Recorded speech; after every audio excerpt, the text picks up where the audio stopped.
Dear students, myself Dr. Narendra Rally, Assistant Professor PG Department of Commerce and Management Studies, VSM College Autonomous Ramachandrapuram. I am here to explain you on the concepts of financial derivatives. In this video, let us discuss about the regulatory framework of derivatives trading in India. In that, now let us discuss about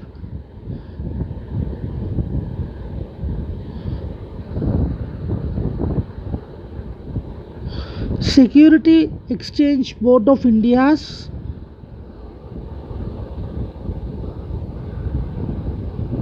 guidelines, the guidelines of SEBI for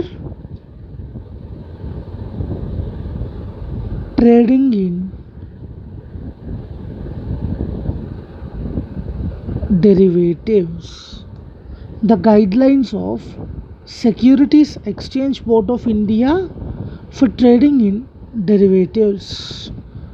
I already discussed that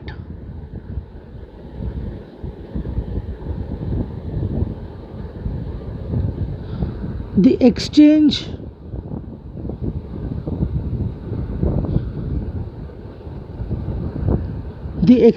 traded derivatives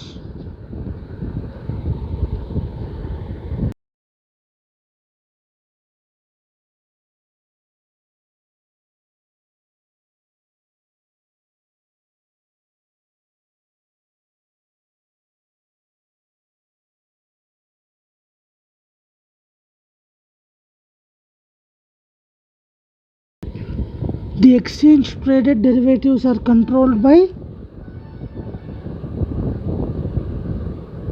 Securities Exchange Board of India. SEBI set up a 24-member committee. SEBI set up a 24-member committee under the chairmanship of Dr. L.C. Gupta. Under the chairmanship of Dr. L.C. Gupta, to develop the appropriate regulatory framework for derivatives trading in India. On 11th May 1998, SEBI accepted the recommendations of the committee and approved the phased introduction of derivatives trading in India, beginning with stock index futures. I repeat, the SEBI has accepted the phase-wise introduction of financial derivatives since 11th May 1998.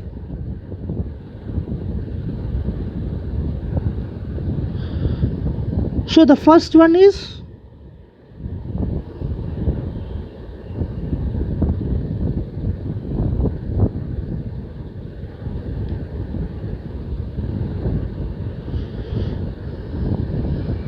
stock.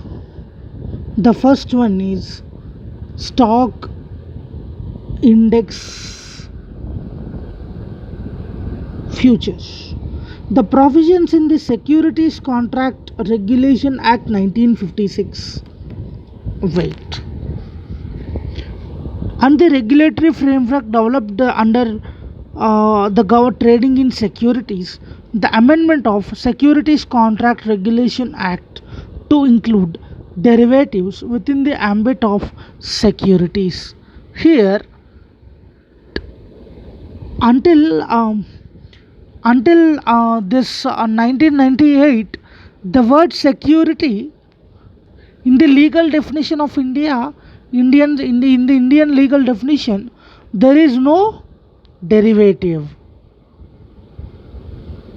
But since 11th May 1998, upon the recommendations of L.C. Gupta, chair under Dr. L.C. Gupta, the word derivative has been added as a security under the securities contract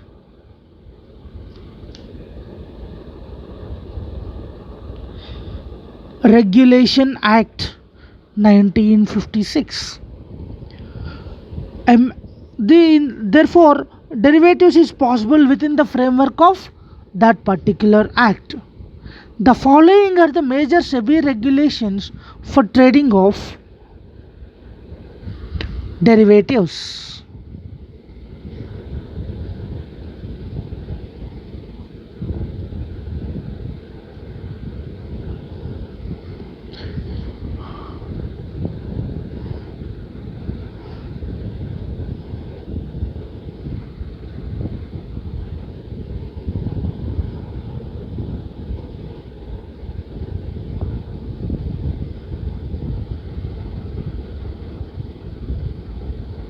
SEBI regulations.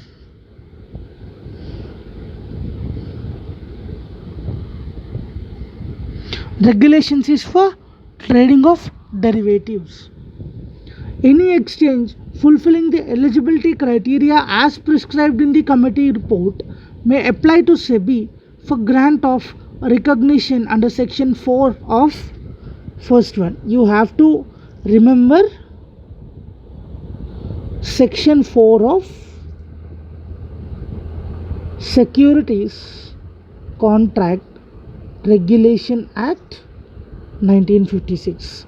What is this section 4 tells us that if any exchange wants to deal in the derivatives, has to apply under section 4 of Securities Contract Regulation Act 1956, and this recommendation is by Dr. L.C. Gupta's chairmanship. Therefore, to start trading derivatives in India, the derivatives exchange or segment should have a separate governing council, and a representation of trading and clearing members shall be limited to 40% of the total members of the governing council. So, again you have to remember the other thing, that is 40%. What is this 40%? That is the 40% of total members governing the council. 40 members of governing council. Okay, what are all these governing councils? Yeah, in order to start derivatives, in order to start trading in derivatives, there must be a separate trading and clearing houses. So that particular member should be restricted to 40% of the total governing council. And the second one is the exchanges shall have minimum 50 members. Minimum of 50 members. And the members of an existing segment of the exchange will not be the members of derivative segment. For example, if there are 25 members in stock market segment, there are 25 members in stock market segment. Now, can I use this particular 25 members? Can I use them in this 50 members category? A strict no. Dr. L.C. Gupta committee recommends a strict no for integration of members of other categories in the derivatives segment. So that is why there must be a minimum of 50 members dedicated for this derivatives exchange trading. And the next is the clearing and settlement of derivatives trades shall be through SEBI approved clearing house. SEBI approved clearing or settlement house. In order to settle or in order to clear a derivative contract, so there must be a settlement at the end of the day or at the end of expiry of the contract. But the L.C. Gupta committee recommends that there must be and a SEBI approved clearinghouse to settle all these things. And the next category is derivative brokers or dealers and clearing members are required to seek registration from SEBI.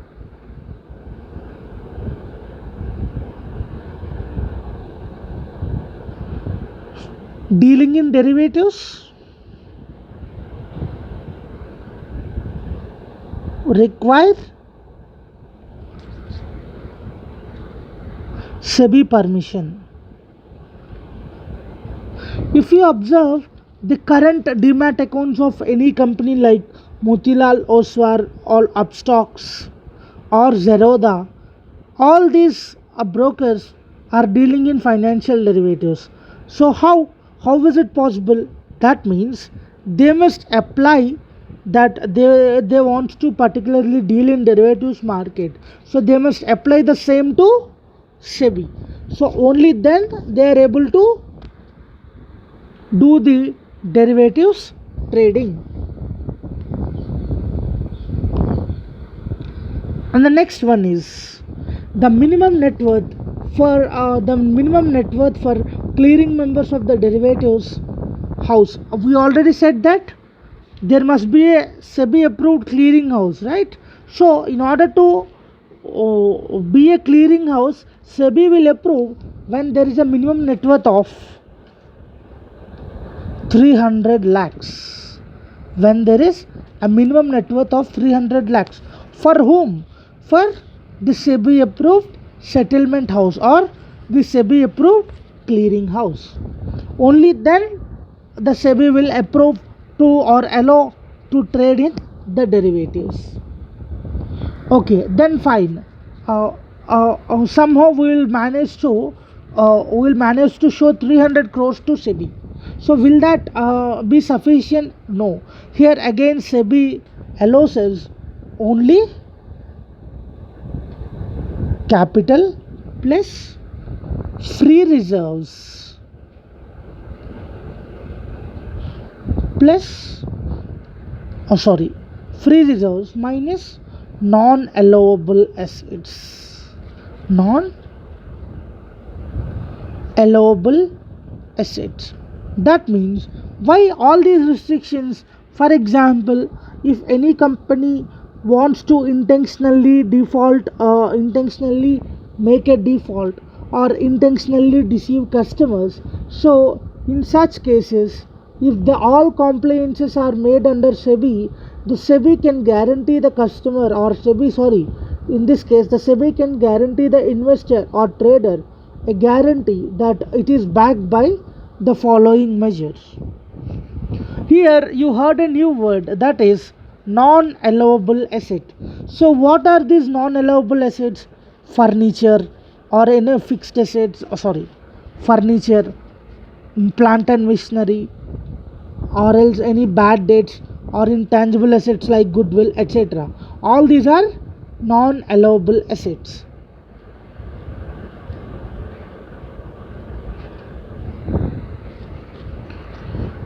Okay, the next thing is the minimum contract value shall not be less than 2 lakhs. That is, exchanges should also submit details of futures contract they propose to introduce. So if at all they want to enter into a contract, that the minimum value must be 2 lakhs. Don't confuse with the numbers. The above 300 lakhs is for settlement or clearing house, and this the minimum 2 lakhs is for dealing the minimum contract value of a derivative. And the next one is the initial margin requirement, exposure limits linked to capital adequacy, and the margin demands related to risk of loss shall be prescribed by SEBI from time to time. That is,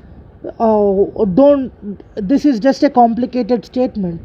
In order to let you understand this clearly, since the derivative is a contract between the two parties and an exchange is there in the middle house, so the commission that it takes, the exchange takes, or the margin that it has to take, everything in the initial setup will be specified by SEBI. That means no individual can act upon his or her own decisions. And the next one is KYC. Yes, you have been hearing this word like know your customer.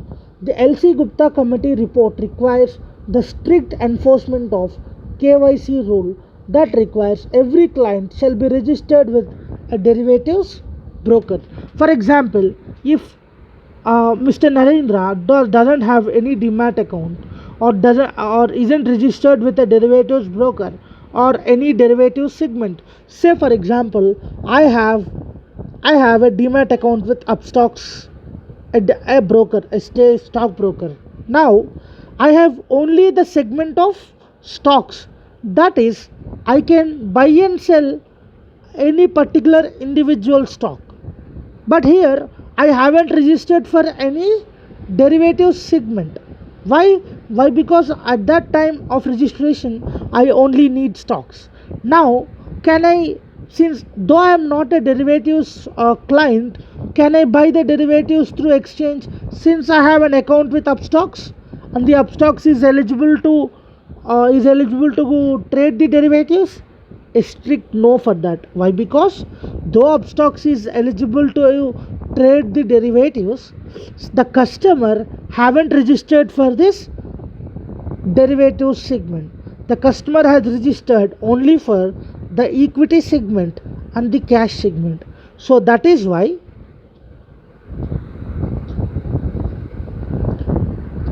we are not the exchange broker shall not allow you to trade in derivatives until unless the customer has been registered.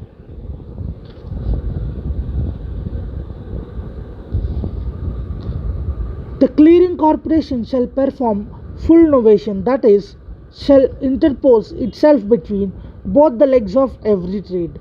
That means it becomes the legal counterparty to both.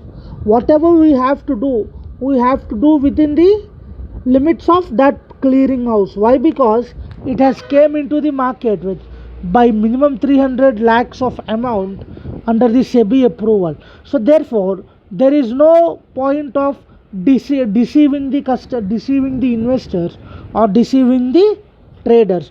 Every contract has to be in the hands of that clearing house. It looks after the derivatives contract.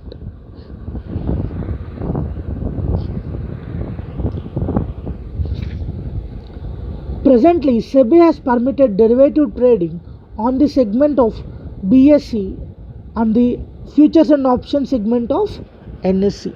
Since India has only two exchanges, as you know, National Stock Exchange and Bombay Stock Exchange, so derivative segment has been only limited to futures and options. People call fascinately as F&O, that is, or FNO, that is futures and options. So these are all the regulations of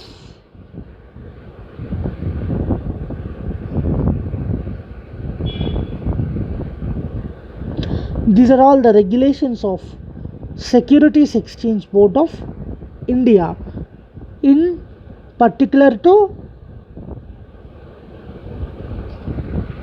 derivatives. And the important thing that you have to remember is section 4,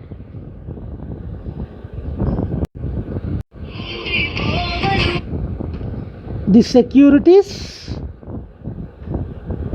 contract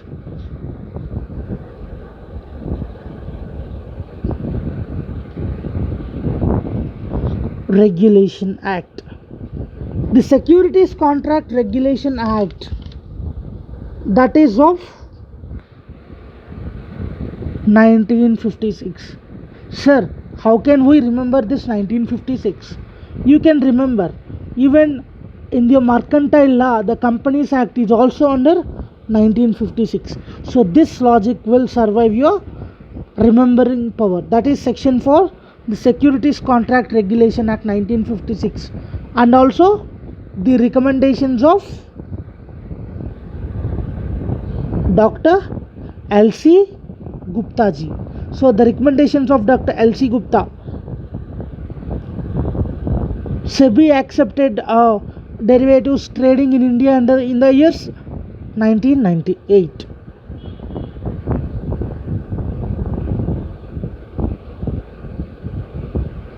Thank you.